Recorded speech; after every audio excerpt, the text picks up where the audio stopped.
We're in Myeongdong Market, which is normally a retail district, but at nighttime it opens up and it's here until midnight. It's the famous night street food market.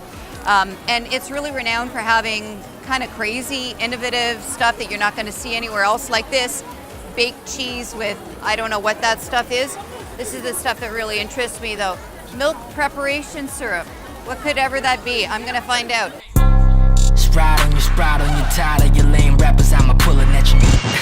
Over the past couple of years, quiet, hard-working little Korea has emerged as one of the hippest, happeningest, trendiest countries in Asia. This is Travel Libré, Korea!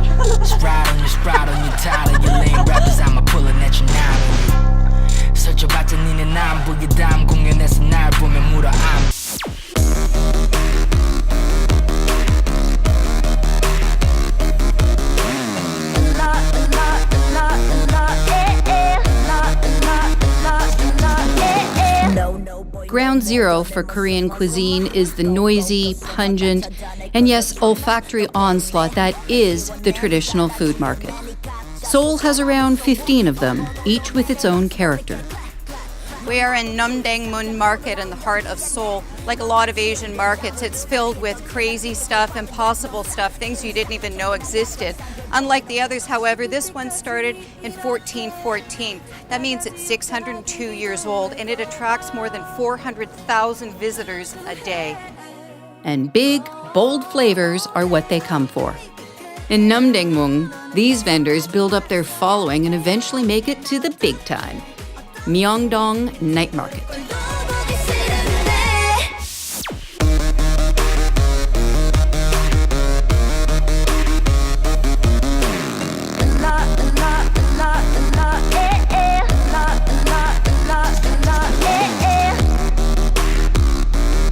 We're in Myeongdong Market, which is normally a retail district, but at nighttime it opens up and it's here until midnight. It's the famous night street food market. And it's really renowned for having kind of crazy, innovative stuff that you're not going to see anywhere else, like this baked cheese with, I don't know what that stuff is. This is the stuff that really interests me though. Milk preparation syrup. What could ever that be? I'm going to find out. How about some of this? All right. Did you put some of that stuff on it?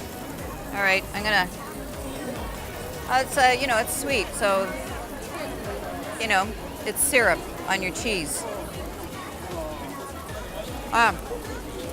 It's like cheese curd with maple syrup on it.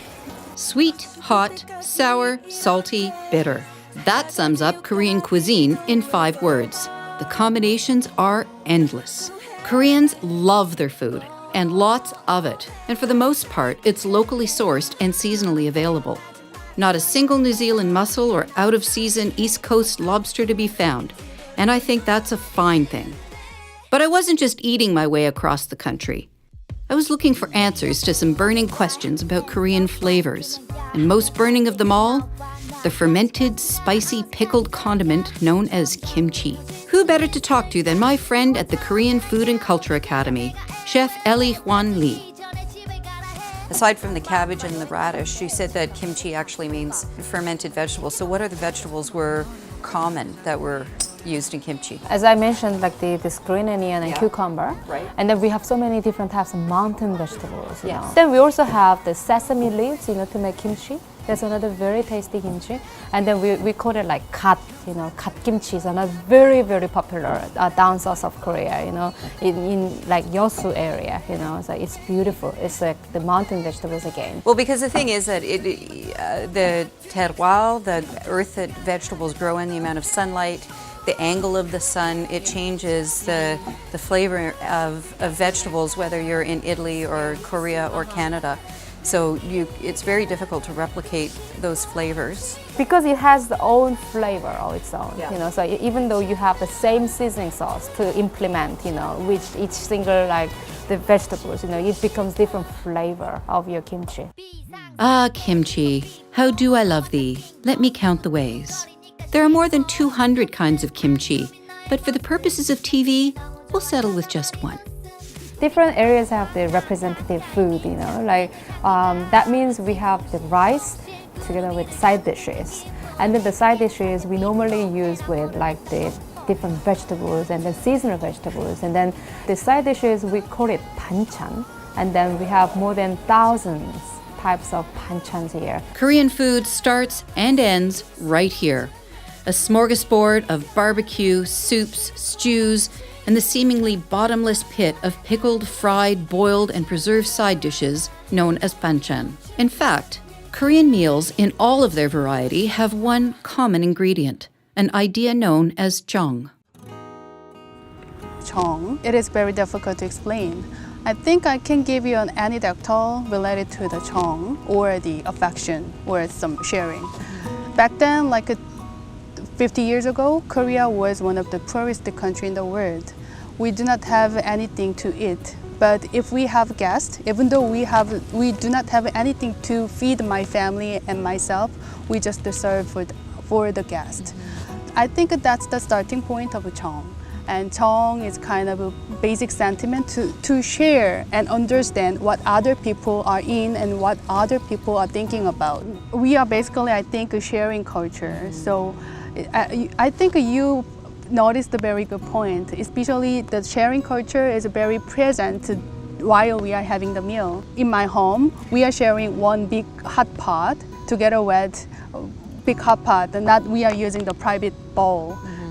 So we just, while you're sharing the one big hot pot, we can just talk a lot, Right. and we can just widen our mind more often. Right. Yeah. And also a lot of it is cooking at the table, right? Where you're sitting around and part of the family life is really is spent in the kitchen.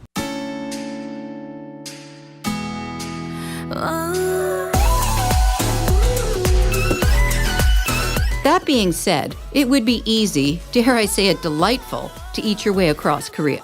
I mean, if truck stop food in North America served this, you'd sign up to haul cabbage and cheap shoes across the country in no time. Ramen, dumplings, more ramen. Oh man, where did this food baby come from? But enough of that. We were on our way to Pyeongchang, not to be confused with the capital of North Korea. Pyeongchang. Remember that name? And the capital C in the middle, because that's where the 2018 Winter Olympics are being held.